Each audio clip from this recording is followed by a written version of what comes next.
Blast உச்சத்தை உதறி விட்டு வந்திருக்காரு.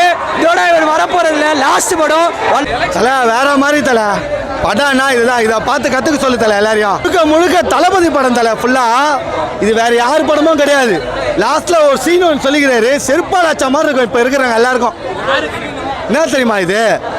சாவடிக்கு தான் அரசியலுக்கு வந்தீங்களான்னு கேட்டார். இதுக்கு மேலே நீ அரசியலே பண்ண வேணாம், போயிடலாம் வீட்டுக்கு. வேற மாதிரி தரோம்னா தரோம், அதே மாதிரி தரோம் ப்ரோ. நம்ம ஒன்று நினச்சி உள்ள போகிறோம், என்னடா பகவத் கேசரி ரீமேக் அப்படி இப்படின்றானுங்க. உள்ள போய் பார்த்தா ட்விஸ்ட் வேற மாதிரி இருக்குது. ஒரு சீனும் ஒரு இதுவும் பயங்கரமாக இருக்குது ப்ரோ. ஒரு ஃப்ரேம் தளபதி வேற மாதிரி ப்ரோ. ஏன் சொல்கிறேன், நான் வந்து தலை ஃபேன் ப்ரோ. உள்ளே போயிட்ட அப்புறம் தான் பயங்கரமாச்சு. எல்லாமே வெறியாக பண்ணிடுறாரு. கடைசி படம் வினோத் வந்து மிரட்டி விட்டுக்கிறாரு ப்ரோ. இதோட வேற என்ன ப்ரோ வேணும்? படத்துல டிவிக்கே தான் பேரு, தளபதி வெற்றி கொண்டான், அவ்வளோதான். எல்லாம் ஓகேண்ணா, எல்லாமே ஓகேண்ணா. எல்லாத்தையும் விட்டு எவ்வளோ பேர் சின்ன பசங்கள்லேருந்து பெரியவங்க குட்டி பசங்க வரைக்கும் விட்டோம், எல்லாத்தையும் விட்டு போறாருண்ணா. அது மட்டும் தான் கஷ்டமாகுது. அழுவலாம் மாட்டேண்ணா. வேற லெவல் இருக்கு. ஆக்ஷன் சீன்ஸ் எல்லாம் வேற லெவல். அதுலயும் தளபதி சும்மா அந்த டைலாக் எல்லாம் ஒன்னொன்னா டிஎம்கேக்கு எதிராக மிரட்டி விட்டுருக்காரு தலைவா. எதிர்பார்த்தோட சூப்பரா இருந்துச்சு. என்ன எக்ஸ்பெக்ட் பண்ணி வந்தீங்க, எப்படி இருந்துச்சு?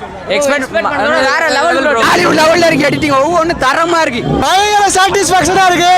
கேசரி இருக்கு, ஆனா பிரியாணி அதுக்கு மேல இருக்கு. வேற லெவல்ல இருக்கு படம். எந்த அளவுக்கு மாசா காட்டுமோ காமிச்சிருக்காங்க. படம் எக்ஸ்பெக்ட் பண்ணோம், அது ஃபுல்ஃபில் பண்ணிடுச்சு. எதுவுமே லாஸ்ட் படம் ப்ரோ, அதனால எதுவுமே எக்ஸ்பெக்ட் பண்ணல. கிளியரா போனது, அவரை செலிப்ரேட் பண்ணோம். லாஸ்ட் படம் எவ்வளோ முடியுதோ அந்த அளவுக்கு அவரை நம்மளை செலிப்ரேட் பண்ணி அவரை நல்லபடியாக சென்ட் ஆஃப் பண்ணணும், அவ்வளோதான். விட்டு போகிறது கொஞ்சம் வருத்தமாக தான் இருக்குது. ஆனால் அந்த இடத்த யாராலையும் நிரப்ப முடியாது. அவருக்கான இடம் எப்பவுமே இருக்கும். அவர் ஜெயிச்சாலும் சரி தோத்தாலும் சரி, எப்போ வந்தாலும் சரி.